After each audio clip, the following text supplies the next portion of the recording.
First of all, what was your take on Pantoja's call-out? Like, that, it seemed a little strange call-out of Demetrius Johnson after... Oh, is that who I didn't hear it. Yeah. He said that I'm the GOAT, and if you want to prove you're still the GOAT, come fight me. Is that something you would entertain even? I don't know. That's interesting. Listen, you know how I was the one beating the drum about Demetrius Johnson a long time ago. And, yeah, I don't know. What was your take on his Pantoja's performance? He looked tonight? incredible. Did you feel like, he went out there right off the bat and pressured Asakura, a guy that has a reputation as a knockout fighter, to try to take that aspect away from him? Well, there's two sides to this story. You take a guy like Asakura who came in, in the UFC your first time. We talk about the jitters, all the things that happen. First time fighting in a cage, et cetera, and he came in guns a-blazing, flying knee, like right out the gate. And then Pantoja, how he put the pressure back on him. Who in this room didn't want to see 3 more rounds of that? You know what I mean? It would have been amazing. It was a great fight. And Pantoja went out and dominated. Yeah, and Pantoja's now beaten Brandon Royval, Brandon Moreno, and now this guy. So certainly he has starting to build that kind of resume up where now all of a sudden you got to talk about him as one of the greats in the game. You get to 3 title defenses in the UFC. That's pretty significant, is it not? I agree. Where do you think he ranks in terms of the the great flyweight champion you've had? Moreno had a great run. Davison was great. Obviously, we know about DJ. Where do you think Alexandre rates right now? Well, I mean, to say, right here off the top of my head, I don't know. He's awesome. He looked incredible tonight, and, I don't know. What was your take on, I thought Ian Machado Garry was great in terms of his takedown defense and the way he fought, short notice fight. What was your take on that fight, and were you impressed by Shavkat? Yeah, it's one of those fights. I'll give you an example, too, like Landwehr versus Choi.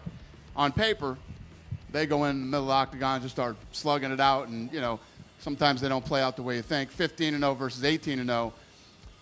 What that means, you have 2 really great fighters with a lot at stake. There's a title on the line, and you saw a lot of great things from both guys during that fight. It wasn't a knockdown, drag 'em out war, but I will tell you this: thank God it was 5 rounds. 5 rounds was the way to do that fight. We haven't had a chance to talk to you since the thing about Conor McGregor came down. Any reaction that you have since the conviction in the civil court and the penalties he faced? What do you mean? What's my reaction? Do you have any comment about what his? If I had a comment, I would have put it out already. What about his status with the UFC? He hasn't been fighting here in I don't know how long. But there's been, you announced him at 303. There's been talk he's going to fight. Right. I mean, does that impact him in any way, or? Well, if he does fight, it'll be sometime next year.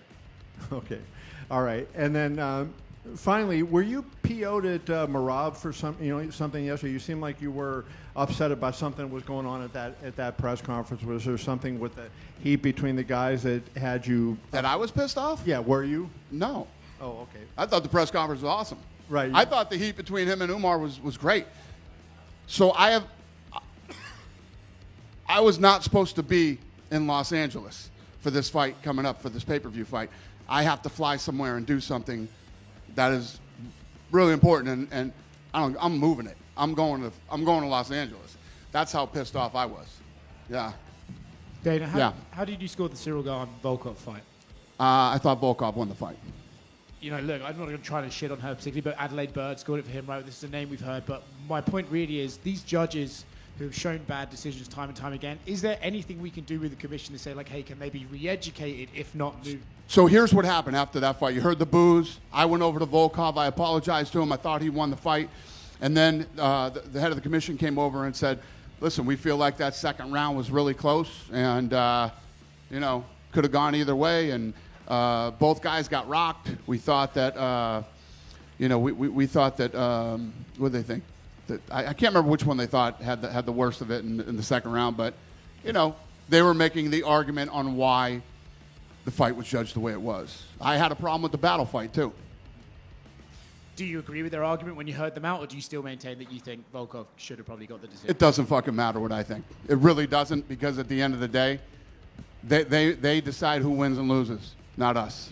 There was an incident with Merab and a fan tonight. I mean, that stuff happens, especially with Merab, to be honest. But I was more curious about your opinion on his mindset this week, right? Seems pretty pissed off at a lot of stuff. Going after Umar yesterday, the press conference, he was freaking out a lot. What do you make of his mindset towards his fight with Umar right now? Yeah, it's actually a great question. I mean, listen, it's already, Merab's that guy.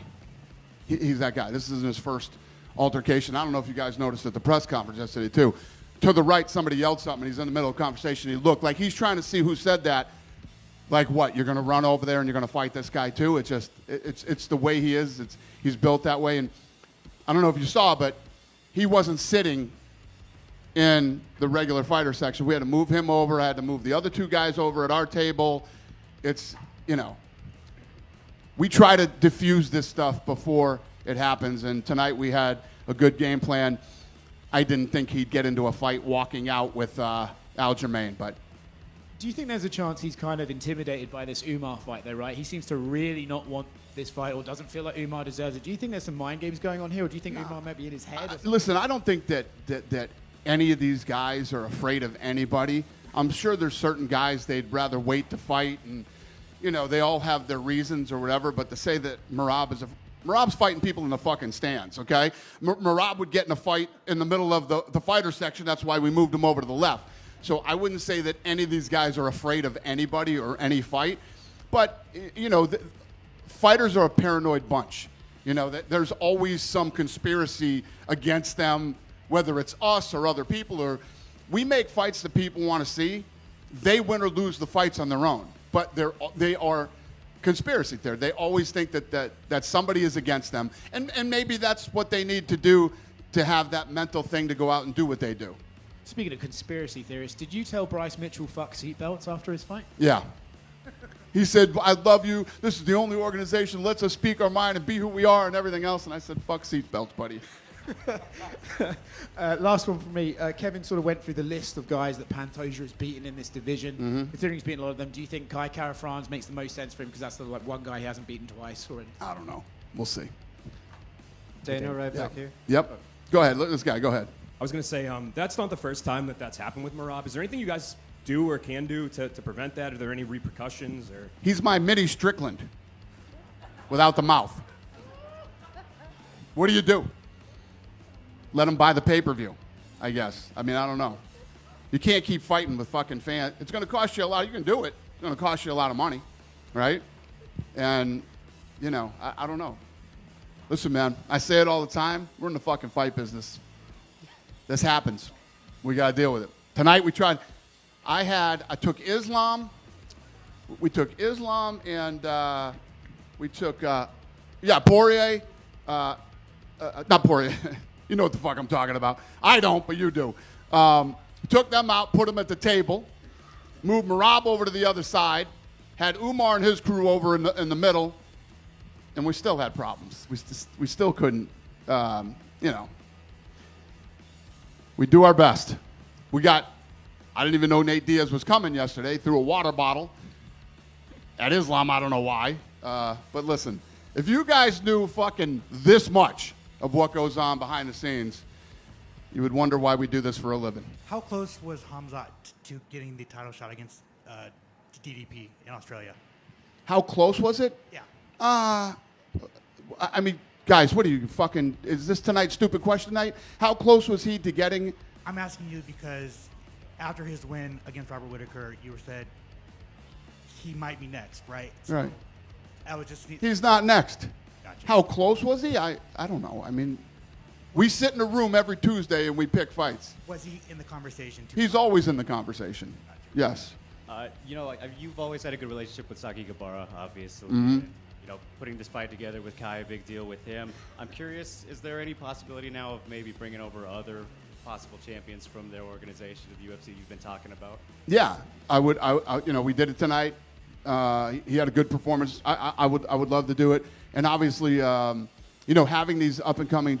So we were just talking in my room, and he's saying now that in Japan, all of these young guys now want to be the first one to win a world title in the UFC. So that's exciting. You know, there's such a rich history of MMA in Japan, and you know, some of the best days of my life were our rivalry with Pride, and it, you know, it was a really fun time in my life. So, and in his too. You know, we were talking about it.